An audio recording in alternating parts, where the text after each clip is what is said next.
नमस्कार दोस्तों, मैं हूं मुकेश राज पुरोहित और आज हमारे साथ जुड़ चुके हैं भूर सिंह जी लंगेरा। तो हम आज भूर सिंह जी लंगेरा से बात करेंगे। भूर सिंह जी, अभी चुनाव नज़दीक आ गए हैं, आप क्या कुछ कहना चाहेंगे? चुनाव नज़दीक आ गया तो चुनाव में बढ़ चढ़ कर भाग लेंगे और मतदान करेंगे, लोकतंत्र का पर्व मनाएंगे। बीजेपी ने अपना प्रत्याशी घोषित कर दिया है कैलाश जी चौधरी को। कांग्रेस ने अभी तक अपना प्रत्याशी घोषित नहीं किया है और यदि निर्दलीय रविंद्र सिंह जी भाटी चुनाव लड़ते हैं तो आप किसको जिताएंगे? हम लोग हमारी बाड़मेर की लोकप्रिय विधायक जन की हृदय सम्राट आदरणीय बड़ी बहन प्रियंका चौधरी जी के नेतृत्व में भारतीय जनता पार्टी को जिताएंगे। नरेंद्र मोदी जी का जो हमारी यशस्वी प्रधानमंत्री नरेंद्र मोदी जी है, उनका नारा है कि इस बार 400 पार, अब की बार 400 पार, उस नारे को आत्मसात करेंगे। भारतीय जनता पार्टी को पूर्ण बहुमत से जीता करके भेजेंगे बहन प्रियंका जी के नेतृत्व में। पर प्रियंका जी को अभी बीजेपी ने लिया नहीं है। किस तरह का नहीं लिया? अभी बीजेपी ने ऐसा कोई आपको लेटर किसने जारी नहीं किया। लेटर देखिए, पार्टी का कुछ नियम होते हैं, पार्टी के कुछ संविधान है पार्टी का भी। जब पार्टी से कोई निर्दलीय चुनाव लड़ता है तो पार्टी देखिए अन्य कार्यकर्ताओं का पार्टी के प्रति विश्वास ना उठे, इसलिए पार्टी 5-6 साल का जो उनका नियम है निष्कासित करती है। जीतने के बाद पार्टी विचारधारा से जुड़े हुए लोग वापस पार्टी में ही जाते हैं, क्योंकि प्रियंका चौधरी जन्मजात से भारतीय जनता पार्टी की कार्यकर्ता है। प्रियंका चौधरी की रग रग में भाजपा का खून दौड़ता है, ठीक है ना। वो किसी भी कीमत पर दूसरी पार्टी में जा ही नहीं सकती, क्योंकि उनके दिल में, उनके दिमाग में, उनके शरीर में सिर्फ भाजपा है। वो भाजपा में ही पैदा हुई है, ठीक है ना।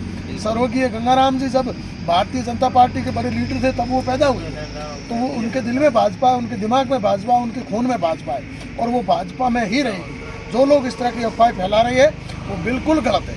दूसरे नंबर, मैं बड़ी बात बताना चाहूँगा कि चुनाव ऐसा भी नहीं कि लोकसभा चुनाव है। लोकसभा चुनाव के बाद भी बहुत सारे चुनाव है, चुनाव चलते रहते हैं छोटे मोटे। अब लोकसभा चुनाव के बाद बाड़मेर नगर परिषद के चुनाव होंगे, वहाँ पर भी इस बार हमें भारतीय जनता पार्टी का सभापति बनाना है।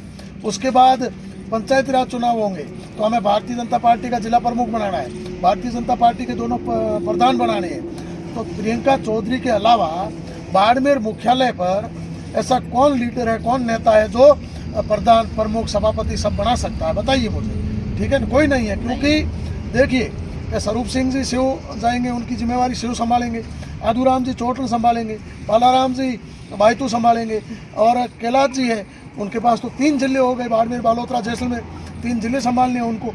तो जो बाड़मेर विधानसभा क्षेत्र है, बाड़मेर मुख्यालय है, वहाँ पर ऐसा सर्वमान्य कौन नेता है जो सब कार्यकर्ताओं को साथ लेकर चल सकता है? तो पार्टी इन सारी बातों पर चिंतन करती है, पार्टी इन सारी बातों पर ध्यान देती है, पार्टी के दिमाग में ये सारी बातें हैं, क्योंकि पार्टी को सिर्फ एक एमएलए या एक एमपी जिताने से मकसद नहीं है। पार्टी को नगर परिषद का बोर्ड बनाना है, पार्टी को पंचायत का बोर्ड बनाना है, पार्टी को जिला परिषद का बोर्ड बनाना है, इसलिए पार्टी को सक्षम नेता चाहिए। पर एक अभी नारा चल रहा है, मोदी तुमसे बैर नहीं, कैलाश तुम्हारी खैर नहीं।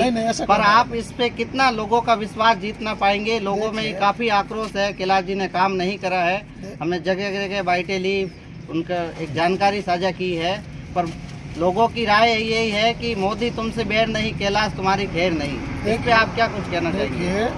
लंबा क्षेत्र है, 22 लाख वोट है इस लोकसभा क्षेत्र में, 35-40 लाख की जनसंख्या है, तो साफ जाहिर है सबकी अपेक्षाओं पे खरा नहीं उतरा जा सका, ठीक है ना। और लोगों में कुछ कार्यों को लेकर के, कुछ बातों को लेकर के हो सकता है निराशा रही होगी, तो हम लोगों को समझाएंगे, संतुष्ट करेंगे। और कैलाश जी ने तो वैसे कहा है कि मेरी गलती की सज़ा मोदी जी को मत देना। अब देखिए, लोग बहुत समझदार है, पढ़े लिखे हैं, सोशल मीडिया का ज़माना है। आप बताइए, आप जो लोग बोल रहे हैं ना कि कैलाश को वोट नहीं देंगे, उनसे ये पूछिए कैलाश जी को नहीं दोगे तो किसको दोगे, ठीक है। मोदी को हरा करके किसको लाओगे? मोदी के जैसा, देखिए मोदी कोई सामान्य पुरुष नहीं है, मोदी एक मतलब अवतारी पुरुष है। पर लोग तो कह रहे हैं मोदी से हमें कोई बैर नहीं। अरे भाई, तो मोदी कैसे चुनेगा? कैलाश को हराओगे तो मोदी प्रधानमंत्री। आज अपन कैलाश जी को हराएंगे, कल अगर मोदी एक सीट से प्रधानमंत्री बनने से पीछे रह गया तो फिर क्या करेंगे? लोग कह रहे हैं कैलाश जी ने इस बार कुछ विकास नहीं किया 5 साल में। देखिए, अपने परिवार का आदमी अगर कोई गलती करता है ना उसको अपन समझाते। कैलाश जी ने अगर कोई कार्य नहीं भी किया है तो उसको उनको कहेंगे, हम बोलेंगे, कहेंगे, उनसे लड़ेंगे। कुछ युवा कार्यकर्ता भी कैलाश जी से नाराज है कि उनका कॉल अटेंड नहीं करते हैं। कुछ ऐसी मुसीबतें हुई है, जब उन्होंने कॉल किया तो कॉल अटेंड नहीं किया, युवा भी उनसे नाराज है। तो युवाओं को कैसे आप समझाएंगे? देखिए, युवा नाराज है तो युवाओं को हम समझाएंगे, बुलाएंगे, बातचीत करेंगे। कॉल अटेंड करना चाहिए, जनप्रतिनिधि का ये दायित्व है, फर्ज है, अटेंड करना चाहिए। पर वो सांसद के साथ साथ मंत्री भी है, और मंत्री होने के नाते उनके पास पूरे देश का जिम्मा है।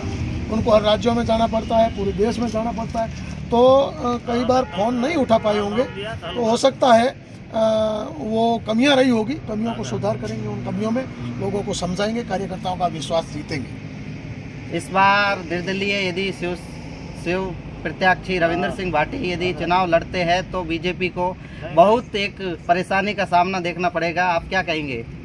देखिए, रविंद्र सिंह जी बहुत ही अच्छे लीडर है, मैं ये नहीं कहता कि वो गलत है, बहुत अच्छे लीडर है, युवा है, होनहार है, कार्यकर्ता है। लेकिन आज की तारीख में इस देश के अंदर नरेंद्र मोदी का जो क्रेज है उसके सामने हर कोई फीका पड़ रहा है, कोई मतलब नहीं है इन बातों से। भारत की बच्चा नरेंद्र मोदी को तीसरी टर्म प्रधानमंत्री के रूप में देखना चाहता है, और नरेंद्र मोदी इस देश के लिए आवश्यक है, ठीक है ना। अगर इस देश के जनता ने नरेंद्र मोदी को खो लिया तो मैं आपको दावे के साथ कहता हूं कि युगों युगों तक भारत को ऐसा नेतृत्व नहीं मिलेगा, ऐसा नेता नहीं मिलेगा। इसलिए मैं बाड़मेर जैसलमेर की जनता से, राजस्थान की जनता से ये अपील करना चाहूँगा कि छोटे मोटे स्वार्थों से ऊपर उठकर, अपने निजी हितों से ऊपर उठकर, छोटे मोटे वाद विवादों से ऊपर उठकर देश के हित में राष्ट्र प्रथम की भावना लेकर के हमें चलना होगा। राष्ट्र से बढ़कर कुछ भी नहीं है। अगर मेरे खुद के जो व्यक्तिगत स्वार्थ है उन स्वार्थों को राष्ट्र से ऊपर रखता हूं तो साफ जाहिर है मेरे दिल में राष्ट्र के लिए कोई प्रेम नहीं है, राष्ट्र के लिए कोई समर्पण नहीं है, राष्ट्र के लिए कोई प्यार नहीं है। इसलिए हम सबका पहला दायित्व ये बनता है कि राष्ट्र हमारे लिए पहले है, राष्ट्र के लिए हमारे दिल में प्यार होना चाहिए, और राष्ट्र बचेगा तो हम बचेंगे। और नरेंद्र मोदी इस राष्ट्र के सिरमौर है, इसलिए नरेंद्र मोदी की इस राष्ट्र को ज़रूरत है, नरेंद्र मोदी की सनातन संस्कृति को ज़रूरत है, नरेंद्र मोदी की सनातन परंपरा को ज़रूरत है, नरेंद्र मोदी की इस देश के 125 करोड़ हिंदुओं को ज़रूरत है। इसलिए छोटी मोटी बातों को नज़रअंदाज करके मोदी को पुनः चुनेंगे। ये थे हमारे साथ भूर सिंह जी लंगेरा। इन्होंने कहा है कि मोदी इस बार 400 प्लस रहेंगे। अब देखने वाली बात ये होगी कि बाड़मेर से अब कैसे